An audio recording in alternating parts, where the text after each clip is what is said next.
Order up, my friends. It's me, Graham. And today, I'm serving up a delicious dish that's gonna make you jealous. Safety first. Double chocolate chip cookies. Taste test time.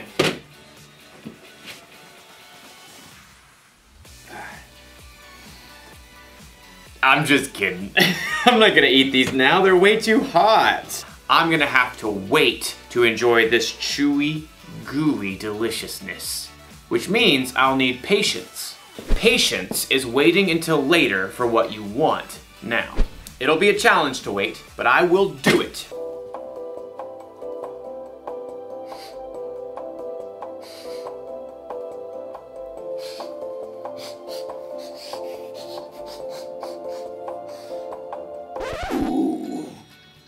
Do you smell that? Well, no, you wouldn't. So, let me try and describe the smell for you. Imagine you're walking along a beach made entirely of chocolate. The chocolate ocean is waving nearby. And as you breathe in, the air is a warm chocolate breeze.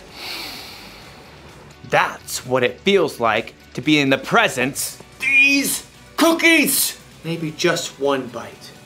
No cookies. Oh, I've got to think about something else. Light vegetable oil, mannequin, crock pot, cookies. No! Ah! Time to put these away. There. Now it will be easy to wait.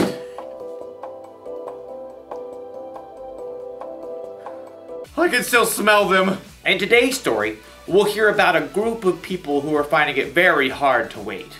And they knew better. I'll be here when you get back. The Bible. It's 66 books of history, stories, letters, and poetry that fit together to form God's one big story. The epic adventure of how He created us and loves us so much that He made a way to rescue us. As we travel through the Bible, from Genesis to Revelation, we discover people who met God and found their lives changed forever. Now, for an amazing story, inspired by the book of Exodus, chapter 32, verses 1 through 35. For hundreds of years, God's people lived as slaves in Egypt. They cried out to God, and God rescued them. He led them through the midst of the Red Sea to freedom in the wilderness. And that's where He showed His love and care by providing bread from heaven and water from solid rock. 3 months later, God led His people to Mount Sinai, where they camped at the foot of the mountain in the desert. Moses was called to by God from the mountain. Say to my people, the Israelites, you have seen for yourselves what I did to Egypt. You saw how I carried you on the wings of eagles and brought you to myself. Now obey me completely. If you do, then out of all the nations, you will be my special treasure. Moses shared God's word with the people. We will do everything the Lord has said. God called Moses to meet with Him on the mountaintop. Moses spoke to the elders of the Israelites before he left. Wait here until I come back. My brother Aaron and Hur will stay with you. Anyone who has a problem can go to them. Don't sweat it. We got this. No one can come up. The mountain is holy. Noted.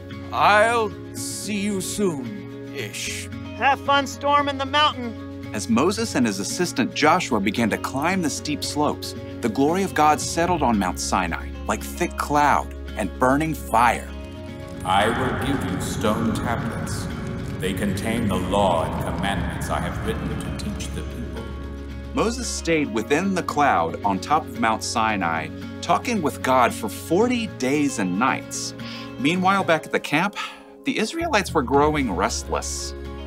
I'm so, over this desert camping thing. Yeah, that Moses seems kind of unreliable to me.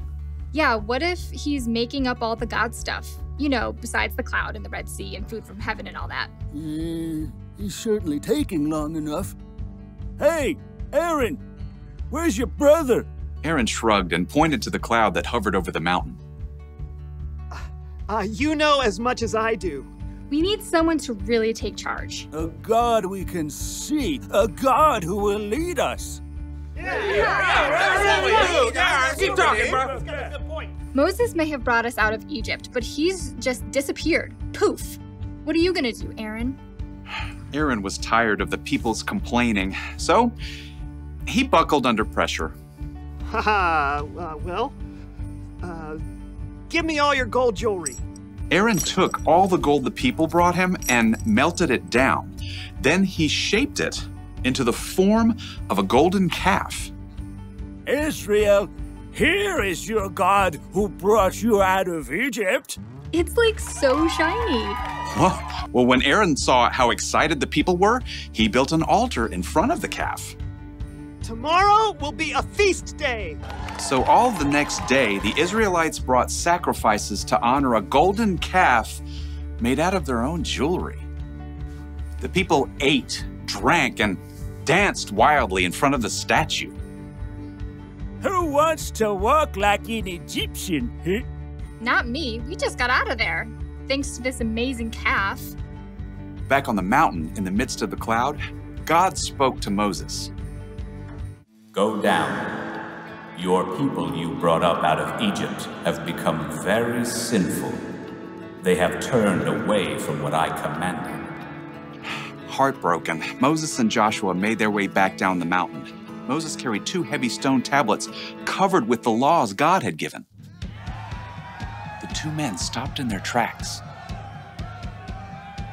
Wait, is that the sound of war?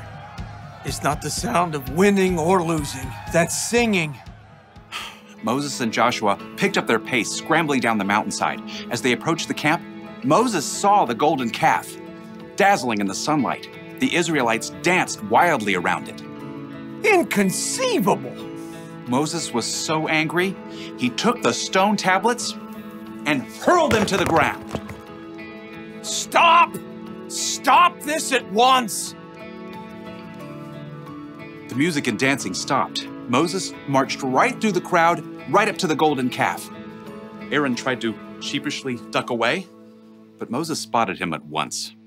What did these people do to you? How did they make you lead them into such terrible sin? Okay, don't be angry. You know how these people are. They said, make us a god to lead us. And then they gave me their gold jewelry. And I threw it into the fire, and out came this calf. Aaron couldn't look his brother in the eye. They both knew the true story. Why didn't you wait for me? The people are running wild. We've become a joke to our enemies. Moses toppled the golden calf into the fire to burn. Then he ground the golden calf into a fine powder and scattered it on the water. Drink it, all of you. This is hard to drink. Oh, my stomach feels downright awful. God helped his people over and over, but when they had to wait, they forgot his goodness. They chose their own way, and the consequences weren't so golden.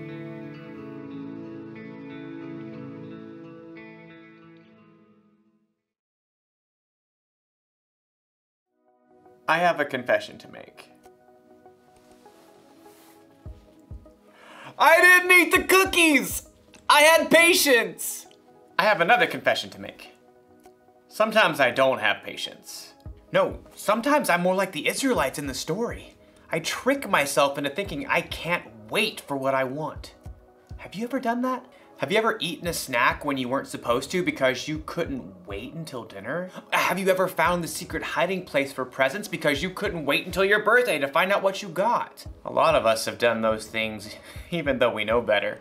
Maybe instead of tricking ourselves into thinking we can't wait, we can remember what's true. Instead of eating that snack you're not supposed to, remember it spoils your appetite at dinner time. Instead of sneaking around and looking for presents, remember how happy it makes others when they surprise you. And if you're waiting for something big, some pain to go away or sadness to end, remember what God has done in the past. Remember his miracles. Remember his son, Jesus, who died on a cross for us and who came back to life in 3 days. Ask God to help you control what you think. Here is the one thing to remember today. When you have to wait, remember what's true. It sounds easy to control what you think, but really it takes practice. Start now and who knows? Someday you may find yourself on a chocolate beach near a chocolate ocean feeling a warm chocolate breeze. Ew! Chocolate seagull. I don't think I'm hungry anymore.